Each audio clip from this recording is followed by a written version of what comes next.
Foi divulgada uma pesquisa que mostra que se a eleição presidencial fosse hoje, o Lula ganharia de todos os seus concorrentes.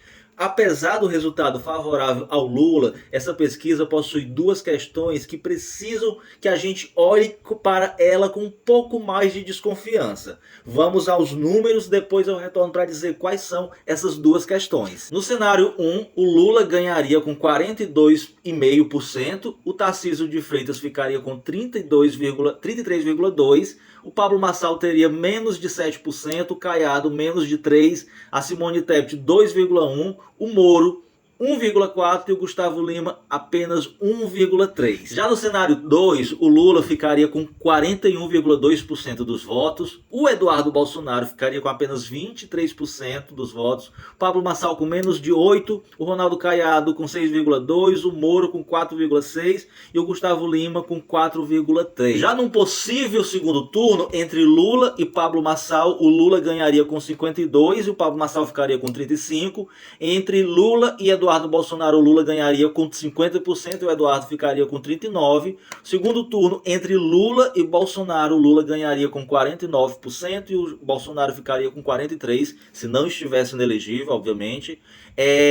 Entre Lula e Tarcísio, o Lula ganharia de 49% a 39%, e entre Lula e Ronaldo Caiado, o Lula ganharia de 48% a 35%. Essa pesquisa ela foi feita pela Atlas Intel, contratada pela Bloomberg, e ela entrevistou 2.873 pessoas entre os dias 26 e 31 de dezembro de 2024. Agora vamos para os dois pontos estranhos que merecem a nossa desconfiança. O primeiro ponto é que essa pesquisa, diferente das anteriores, foi a que mostrou a maior rejeição do presidente Lula. A rejeição do Lula chegou a 49,8%, superando a aprovação dele, que ficou em 47,8%.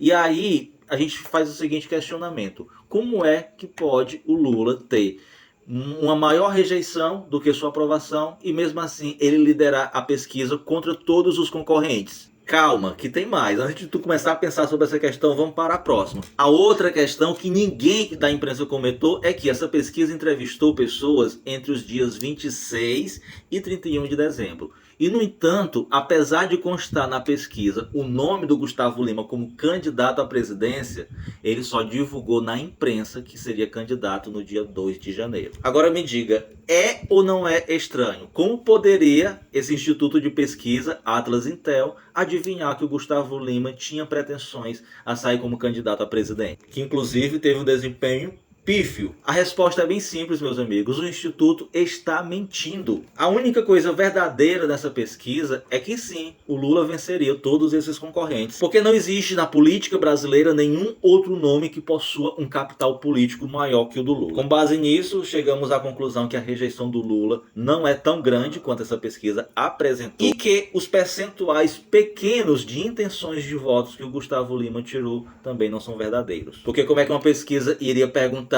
se os entrevistados votariam no Gustavo Lima se ele nunca tinha manifestado publicamente nenhum interesse em sair como candidato a presidente, sem ainda sequer ter escolhido um partido para chamar de seu? Porque se ele já tivesse com um partido definido, a gente poderia até pensar que tinha sido o próprio partido que contratou a pesquisa, mas não foi nenhum partido político que contratou essa pesquisa, não. Quem contratou foi a Bloomberg. Mas é isso, minha gente. A elite brasileira, a imprensa brasileira já começou no jogo sujo dela, no chute na canela dela, tudo isso com o propósito de não permitir que o Lula seja reeleito para o seu quarto mandato em 2026. Mas que se for da vontade de Deus, e eu acredito que seja, ele será reeleito sim.